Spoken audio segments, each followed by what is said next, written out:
വാണിജ്യ സിലിണ്ടറുകൾക്കുണ്ടായ വിലവർധനയും നിയന്ത്രണവും ഇരുട്ടടിയാവുകയാണ് ഹോട്ടൽ മേഖലയ്ക്ക്.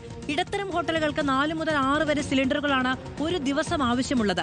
ഇത് കിട്ടാതെ വന്നാൽ ഹോട്ടലുകൾ പൂട്ടിയിടേണ്ട സ്ഥിതി വരുമെന്ന ആശങ്കയുണ്ട് ഉടമകൾക്ക്.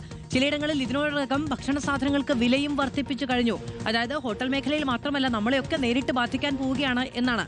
എന്താണ് കോഴിക്കോട്ടെ ഹോട്ടലുകളിലെ സാഹചര്യമെന്ന് നമുക്കൊന്ന് കണ്ടുവരാം. അഭിജിത്ത് മുഴക്കുന്ന് റിപ്പോർട്ട് തയ്യാറാക്കിയിട്ടുണ്ട്. വാണിജ്യ സിലിണ്ടറുകൾക്ക് വില ഉയരുന്നു, നിയന്ത്രണം വരുന്നു. ഇതോടുകൂടി പ്രതിസന്ധിയിലായത് ഹോട്ടൽ മേഖലയാണ്. ഒരു ഭാഗത്ത് സിലിണ്ടറുകളുടെ ദൗർലഭ്യം, മറുഭാഗത്ത് ഭക്ഷണ സാധനങ്ങൾക്ക് വില കൂട്ടാൻ നിർബന്ധിതമാകുന്ന സാഹചര്യം. എന്താണ് കോഴിക്കോട്ടെ ഹോട്ടലുകളിലെ സ്ഥിതി? എന്താണ് ഹോട്ടൽ ഉടമകൾക്ക് പറയാനുള്ളത് എന്ന് നമുക്ക് കേൾക്കാം.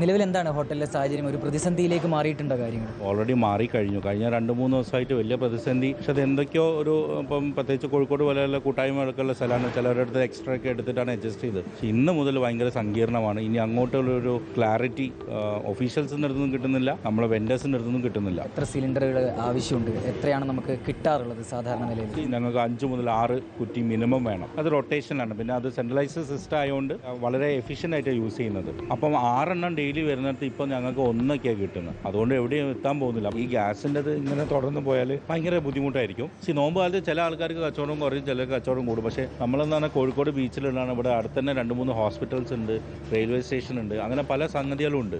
അപ്പം അവർക്കൊക്കെ എന്ന് പറഞ്ഞു കഴിഞ്ഞാൽ നമ്മളാണ് ഇവിടെ ആശ്രയിക്കുന്നത്. ഈ ഹോട്ടലുകളൊക്കെ പൂട്ടിയിടേണ്ട ഒരു സാഹചര്യത്തിലേക്ക് കൂടി കാര്യങ്ങൾ എത്തുമോ ഇങ്ങനെയാണെങ്കിൽ? നാളെ ഞങ്ങൾക്ക് ഗ്യാസ് കിട്ടിയിട്ടില്ലെങ്കിൽ നമുക്ക് എന്തായാലും ഒരു കാരണവശാലും നമുക്ക് എന്ത് ചെയ്യാൻ പറ്റില്ല, നാളെ അത് തുടരാൻ പറ്റില്ല. പാചകവാതകങ്ങൾക്കൊക്കെ വില കൂടുമ്പോൾ അതിനാനുപാതികമായിട്ട് ഭക്ഷണ സാധനങ്ങൾക്ക് വില കൂടുന്ന ഒരു സ്ഥിതി ഉണ്ടാവാറുണ്ട്. നിലവിൽ അങ്ങനെ ഒരു സ്ഥിതിയിലേക്ക് കാര്യങ്ങൾ എത്തും? ഇപ്പോൾ ഓൾറെഡി എല്ലാം ഞങ്ങൾ വില കൂട്ടിയിട്ടുണ്ട്. ഇനി പിടിച്ചേക്കാൻ പറ്റില്ല. കാരണം വെച്ചാൽ 20-30% കോസ്റ്റ് കൂടിയപ്പം നമ്മൾ അതിൻ്റെ സാധനങ്ങൾക്കും വില കൂട്ടിയേ പറ്റുള്ളൂ. നിലവിലെ സ്ഥിതി തുടർന്നാൽ ഹോട്ടലുകൾ പൂട്ടിയിടേണ്ട സ്ഥിതി എന്നാണ് ഉടമകൾ പറയുന്നത്.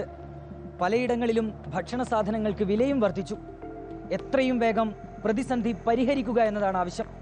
വീഡിയോ ജേർണലിസ്റ്റ് മഹേഷ് കുമാറിനൊപ്പം reporter Abhijith Muzhakkunnu, in reporter, Kozhikode.